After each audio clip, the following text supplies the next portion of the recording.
Welcome to the Tech Talks Daily Podcast, where you can learn and be inspired by real-world examples of how technology is transforming businesses and reshaping industries in a language everyone can understand. Here is your host, Neil C. Hughes. Welcome back to the Tech Talks Daily Podcast. Now today, DeFi entrepreneur and cryptocurrency expert Brad Yasar will be joining me on the podcast. He is the CEO and co-founder of a company called EQIFI, which is a DeFi investment platform powered by a regulated bank, which really captured my attention for that reason alone. And as crypto trading becomes increasingly prevalent, so too does the opportunity to maximize returns using various technology-driven tactics, and that's what this show is all about. And one of those tactics is the concept of yield farming, the process of using decentralized finance to maximize returns. So as a result, Brad and his team created the EQIFI Yield Aggregator. Great Scott! Which harnesses the power of DeFi to generate steady returns across a wide range of digital asset classes. So I wanted to learn a little bit more about that, especially after I read that the Yield Aggregator has regularly achieved a 70% API, trumping alternative DeFi platforms like Nexo, which generates something like 12% APR, I think. But enough scene setting from me. Buckle up and hold on tight as I beam your ears all the way to the US, where Brad is waiting to talk about all this and share his story. So a massive warm welcome to the show. Can you tell the listeners a little about how you got here and share your origin story with everyone? Well, that's a long story. How to make it concise and interesting enough for everyone. So I started very early, extremely young age, being interested in computers thanks to my father. When I was 6 years old, he asked me if I wanted another bike or a computer, and I had a bike already, but didn't have a computer. Didn't even know what it was. I asked for a computer, so Santa did bring me what I asked for, and I had a Commodore 64, which was fascinating for me at that time, because I had never seen anything like that before. I mean, my dad did write, so he had a typewriter at those times, but a computer never before seen. So I started programming, started selling software, and sold that company. That's my genesis story and the beginning of my love affair with technology and entrepreneurship. When I realized what I can do and the amount of impact I can have in lives that are outside of my own and a positive impact, it got me really excited about the future, and that carried forward throughout my career. I guess since I always had a dual career path as my passion and daily occupation. I've always been a technologist, but as far as my training and family background goes, I'm a banker and finance guy. So it's just that duality has always guided me in different directions with my projects and career. But that's where it started. Fast forward to the crypto era. I got involved with Bitcoin really early, not because I'm some genius pioneer, but because a friend of mine sent me a Bitcoin node and a wallet, and I'm a miner. So I got involved with Bitcoin, mined a little, and got fascinated by the technology itself, as well as the potential. More I got involved with it, more I could see it becoming something very impactful for a lot of people in a lot of different industries.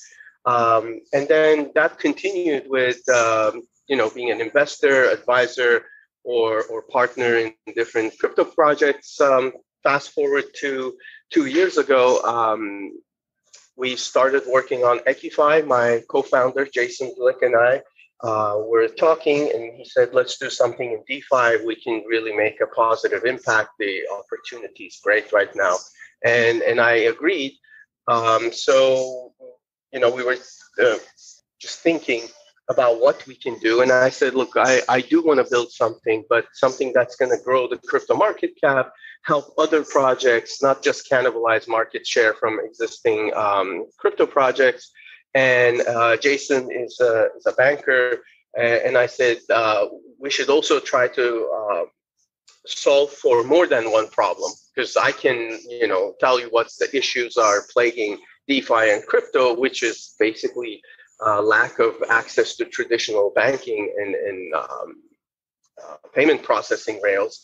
But on the bank side, we saw that a lot of the currencies, fiat currencies, were going into negative interest ranges, which we thought was a big problem for a lot of people who worked hard and, accumulated some wealth, and they want to put it in a bank, of course, to be safe. Not stuff it in their mattresses, and they see negative interest rates, which makes no sense. I mean, you worked for that money, you earned it, and now it's diminishing month to month, year to year. So that was the genesis story of EQIFI. We looked at what we can do. We said, let's do a DeFi platform and bring those yields, DeFi yields, to traditional finance space by powering the platform with a licensed and regulated bank, which is EQIBank, and by putting together, show people that DeFi, decentralized finance, and CeFi, centralized finance, namely all your traditional institutions, can coexist, and we can do this in a licensed, regulated way with full KYC AML, and still create value for our customers. So that was the genesis story of EQIFI. A year after our white paper was released, we released the platform, full platform with all the products and services.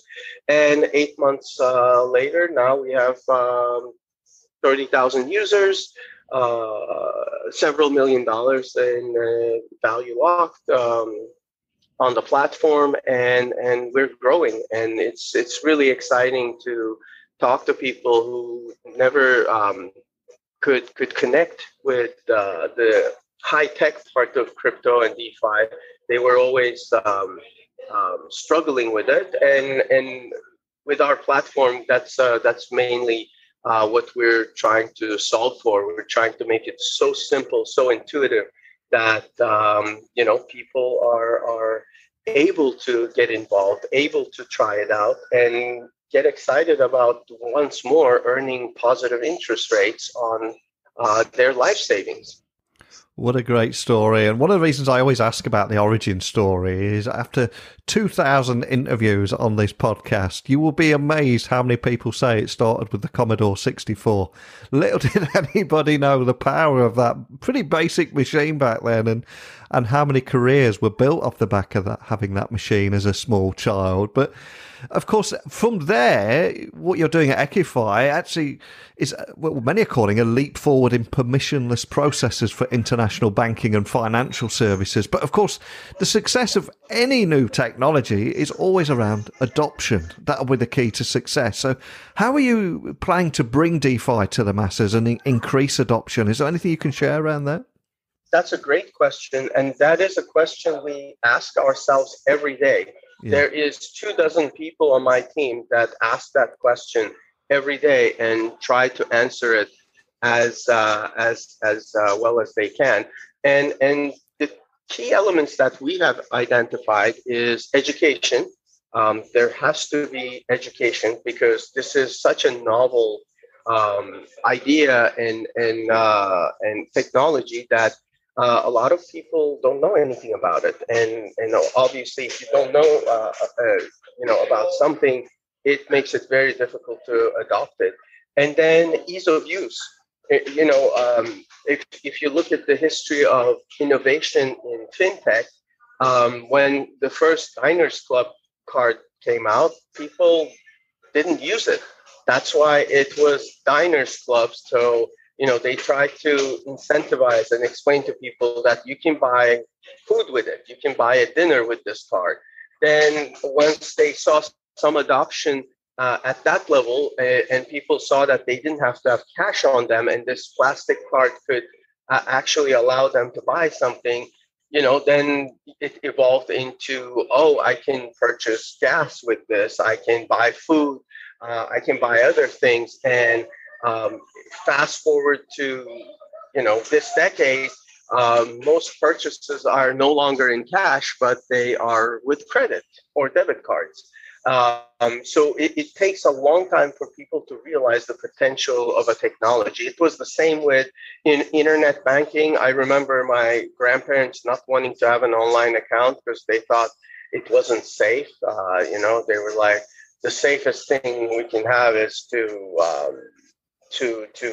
go to the branch and present our ID and our little banking booklet and do it that way. And then they get comfortable with the cards. And, before we lost them, they were using internet banking. I mean, I saw it in my lifetime how people's minds changed. The people who started with paper stocks and paper currency so suddenly became comfortable with this digital form of the same instrument. So now we're going from digital to decentralized and encrypted, and it's going to take time. So what we're trying to do is simplify the UI UX, the user experience, the user interface, to a point that it's intuitive and familiar to people. If we can make it as simple as your existing bank account, the chances that you're going to give our DeFi products a go are much higher than if we expect you to learn about blockchain, which blockchain to use, wallets, what wallet to use, what is the native token of that blockchain, how to use it, what is our native token. All these are barriers of entry for a lot of people, especially if they're not in the technology field, especially if they're not in banking and finance, and they're just looking for some passive income, for some interest. They work hard, they practice their trade, whatever their jobs are, and then their savings, they want to do something with it. And our platform is striving to be that entry point for people who are not techies, who are not familiar with blockchain, but would love to experience the returns the DeFi projects have been yielding for the past few years. And before you came on the podcast, I was doing a bit of research on you guys. I quickly learned that EQIFI is also regulated by a fully licensed bank, EQI Bank. So can you tell me more about that and why that's crucial for adoption too? Because it certainly feels like something that sets you guys apart. We are regulated, licensed and regulated on both sides of the coin. On the bank side, we're a fully licensed and regulated bank, a full bank, not some of the more novel iterations like money transmitters or anything like that. And that's very crucial because, again, when you're educating, when you're bringing something new to people, there's always that fear that it may not work. By being fully licensed and regulated, we're not saying trust us, we're saying trust, but also our auditors and regulators are verifying everything we do every year. So it's not blind trust that Brad is going to do the right thing or Jason is going to make the right decisions. It is also, you can trust us because if there's anything, of concern, our regulators are going to be the first ones to knock on our doors and make that argument. That's very important from a trust perspective.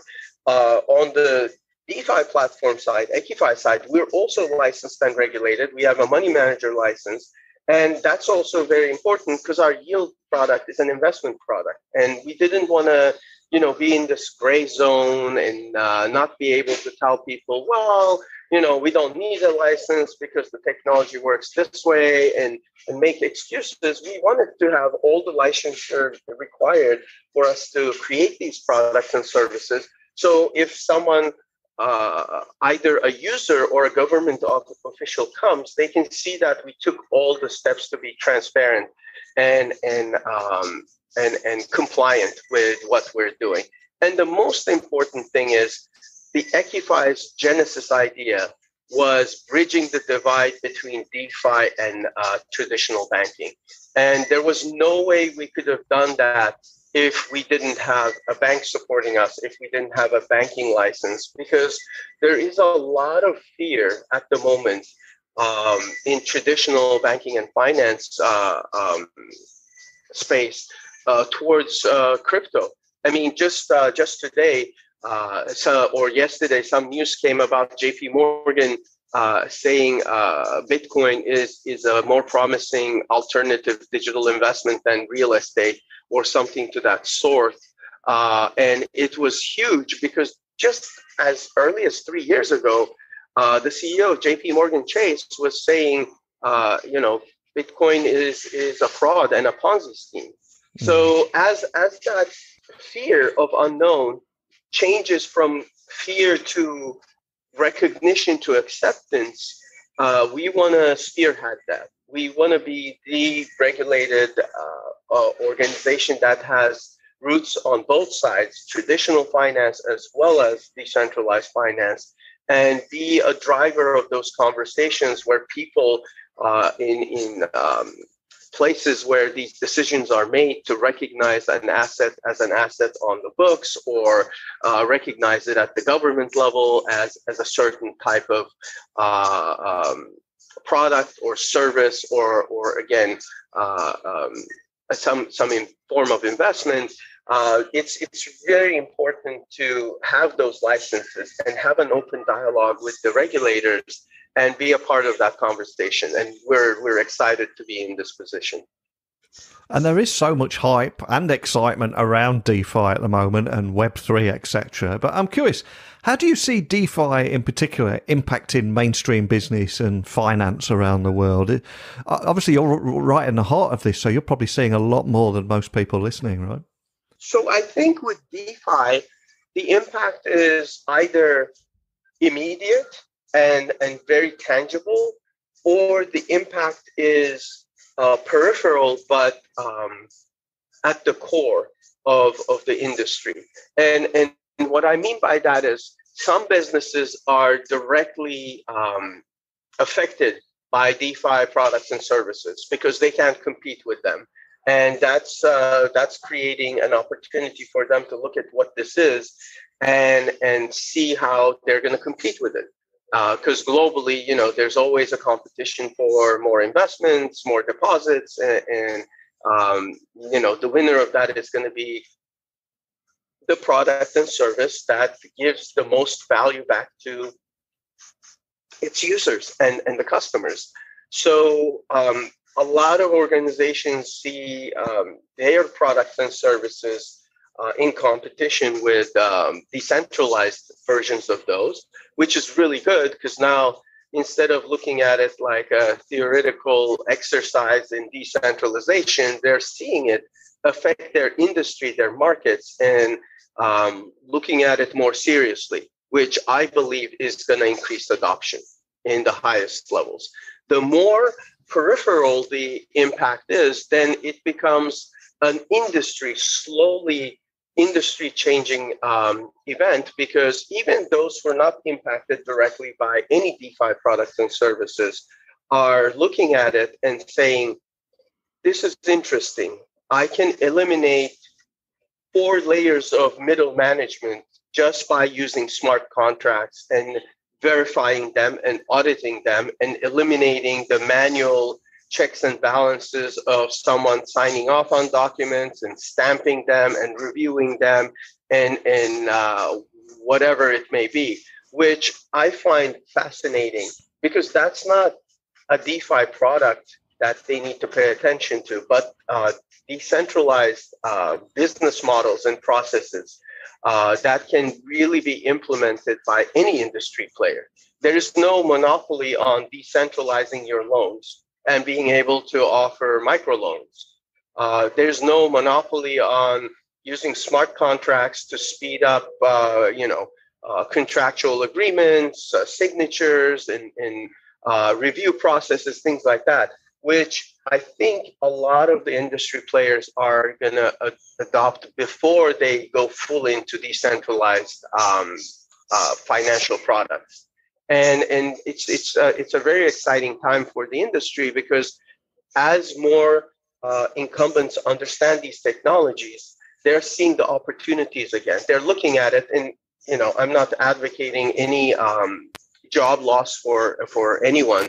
Obviously, we want to create more jobs with the technologies we build, but there's a lot of dead weight in the traditional banking and finance systems right now.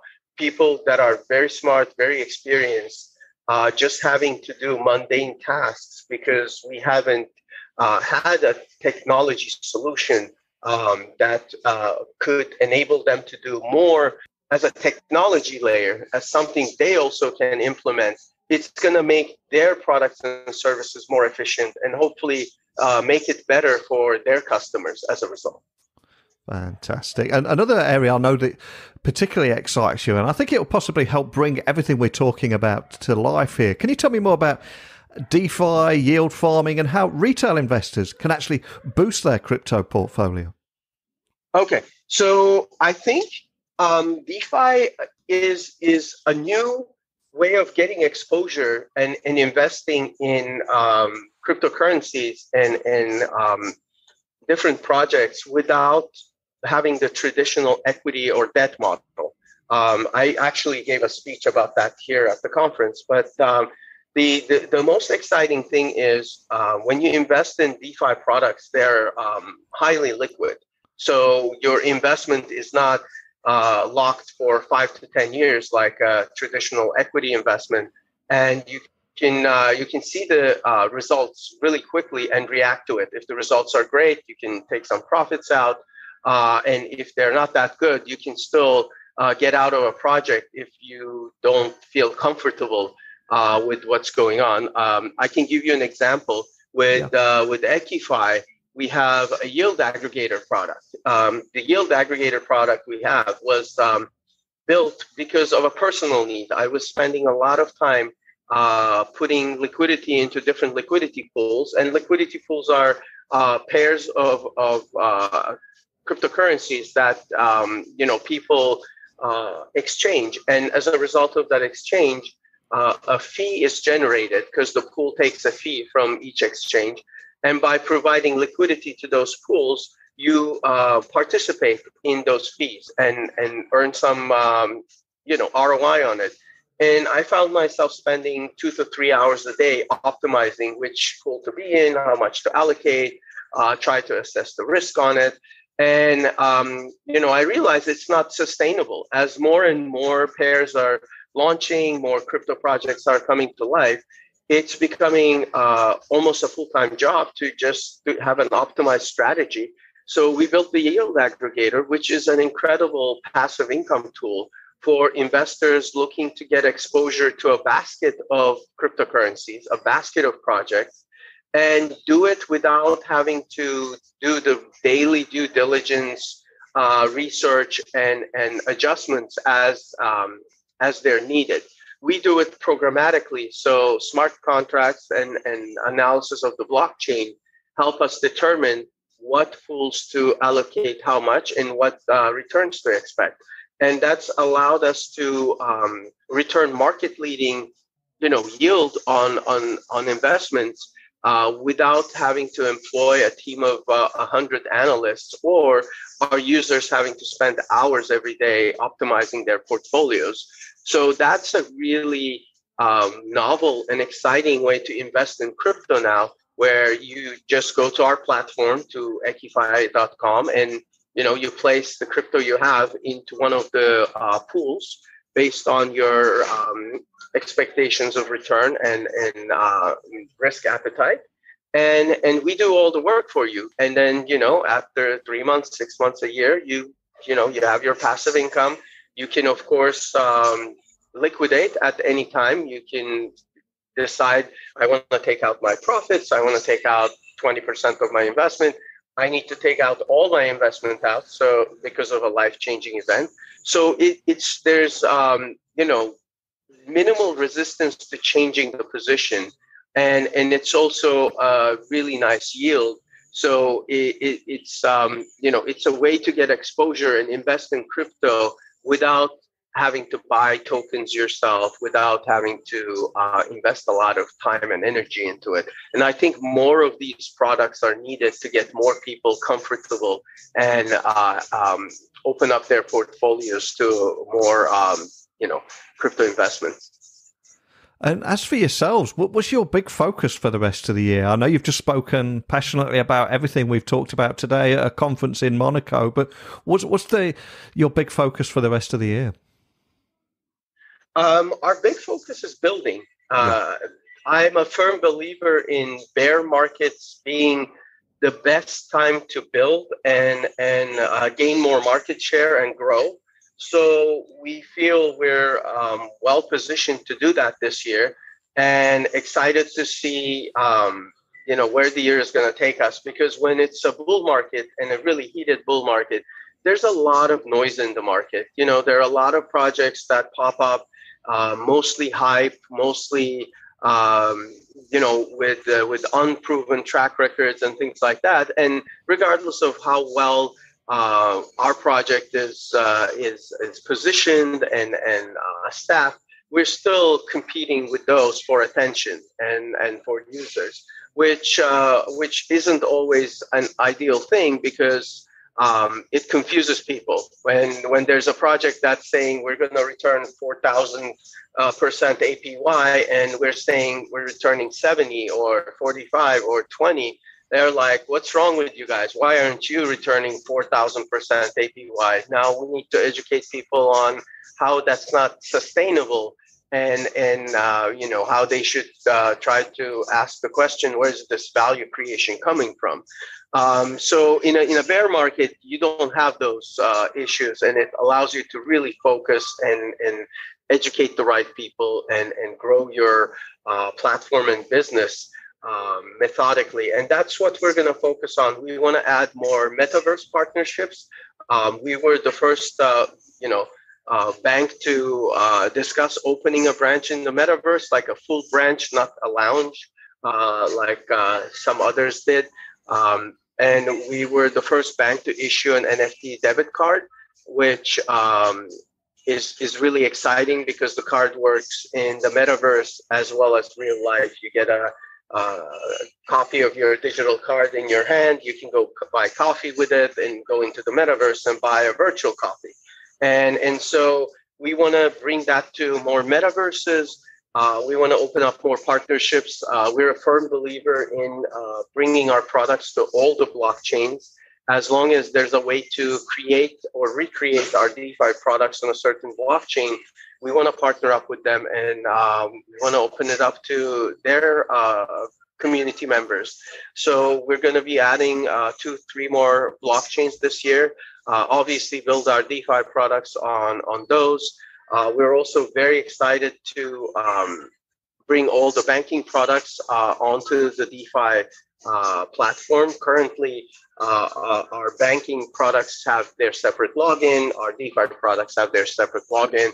In the next 6 months, we are working to merge those two. So you're going to have a single login, single platform, and be able to access everything we offer, which is probably the most exciting thing for me.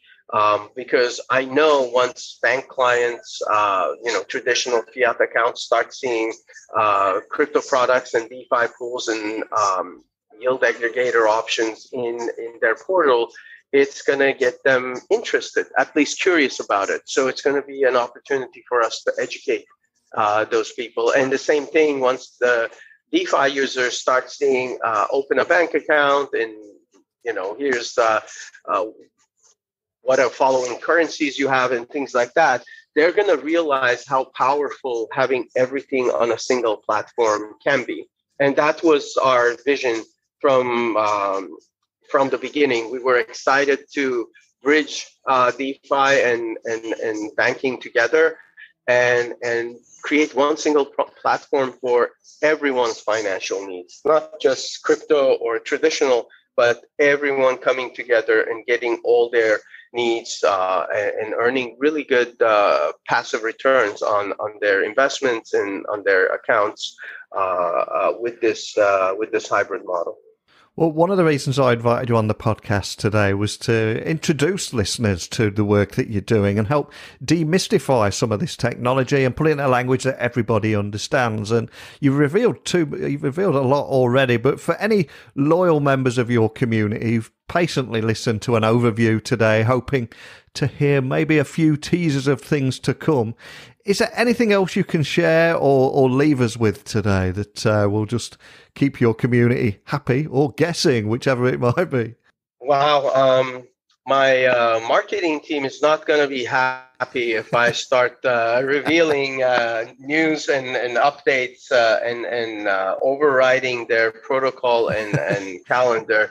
But I can tell you there is plenty more functionality coming onto our iOS and Android app.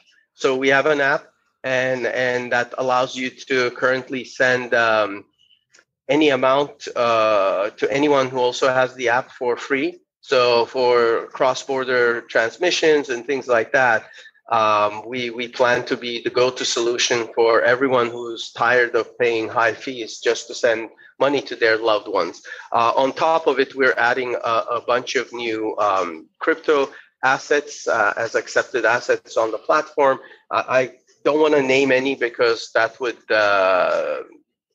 like I said, probably make it more difficult for the marketing team to do their job. But there are more assets coming onto the platform. More of our products and services are going to be available in more blockchains, which it should be exciting because I know people on Avalanche don't necessarily want to come onto Ethereum. People on Ethereum don't go to Binance Smart Chain, and vice versa. There are very few people that use multi-chain approach and have wallets on all of them and assets on all of them. So I think those are going to be very exciting. And of course, the biggest thing I already revealed without specific dates is the banking and DeFi portal merger. So you're going to have one login for everything. And I think our users are going to love the changes we're doing because every iteration, every new tech sprint we plan, we take their feedback religiously into consideration.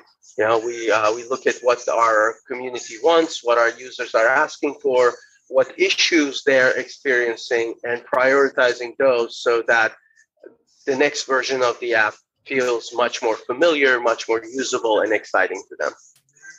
Very diplomatically answered there. Absolutely perfect. It's certainly going to leave your community members with lots to talk about and think about.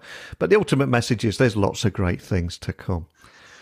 Now, before I let you go, I always like to have a bit of fun with my guests and find out a little bit more about them, their backstory, what makes them tick and how they got here. And of course, none of us are able to achieve success without a little help along the way. So the question I'd like to ask you now, is there a particular person who you're grateful towards, who possibly inspired you and just helped you get where you are today? Who would that person be that you'd like to mention now? I mean, this is going to probably sound a bit cliche, but I think my father, actually both my parents, are the driving forces behind everything I do because they've raised me to believe I can achieve anything that I want and that I set my mind onto. And as an entrepreneur, there are plenty of moments when doubt kicks in. You start questioning, am I doing the right thing? Am I doing it at the right time? Am I the right person to do this? And the confidence that they were able to instill in me that, yes, I can do it. And yes, I can be the right person. Have really helped me a lot. I mean, it's my North Star whenever I feel like I need help. I need guidance. I try to think about, everything they taught me and everything, all the guidance that I received throughout years, both as a young kid, building technology and launching companies at an early age, but even after that, long after that, as an adult. And I think it helps a lot to have a support system like that, where people, give you that push, give you that confidence to continue, even when the times are tough. And I think that's been probably the biggest help for me. That's a beautiful answer. It's so important to have that support system. Not everybody has it. And most importantly, I would say it's important to remember that support system and remember what your parents have done for you. So a great answer and a big shout out to your parents on that. And before I let you go, though, for anyone listening wanting to find out more information about anything we've talked about today, dig a little bit deeper, find more information, maybe join your community, because I know you've got a very passionate community behind you. If they want to do any of those things or contact your team, what's the best starting point for everything? I think the simplest and the best starting point is our website, EQIFI.com, EQIFI.com. They can go there. They can see all our social media channels. We invite them to join Telegram, start following us on Instagram, on Twitter to get the updates. And more importantly, just register and open an account, try a product, give us feedback. I mean, we're not going to get any better and be able to build much bigger and better things without community feedback, without user feedback. So that's extremely valuable. And I want to invite everyone to go to EQIFI.com. Obviously, do your research, educate yourself before you do anything. But if you get to a point where you're curious and comfortable enough with, our products and services, start using them and let's see how your experience goes. Share it with us and allow us to grow and serve you better. Well, I've loved chatting with you today. I know it's a very busy show floor in the conference in Monaco, so thank you so much for taking the time to speak with me and sharing your vision, what you're all about, how you're embracing regulation, embracing community feedback, and also demystifying DeFi and opening people's minds and curiosity to the almost limitless possibilities ahead, and also for sharing your story too. Thank you so much for joining me today. Thank you for having me. My pleasure. So a big thank you to Brad for taking the time to come on here and talk about yield farming and why crypto traders should maybe consider utilising yield farming tactics, and also for detailing how to approach yield farming if you are new to the concept. And I do try and simplify and make this industry much more approachable. I know there's a lot of people listening who get a little bit intimidated by crypto bros and all those communities. And I always think that the best way of increasing adoption is trying to simplify and put it in a language that everyone understands. But over to you. Please let me know about your thoughts or anything or if you've got any insights to share on anything by emailing me, techblogwriter@outlook.com. But right now, it's time for me to spin the wheel. Today was all about yields aggregator, yield farming, and decentralized finance. But what are we going to talk about tomorrow? Every day is a completely different topic, so I'm going to spin the wheel. But where it stops, well, I'm afraid you're going to have to tune in tomorrow to find out the answer to that question. So thank you for listening as always, and until next time, don't be a stranger. Thank you for listening to the Tech Talks Daily Podcast with Neil C. Hughes. Remember, technology works best when it brings people together.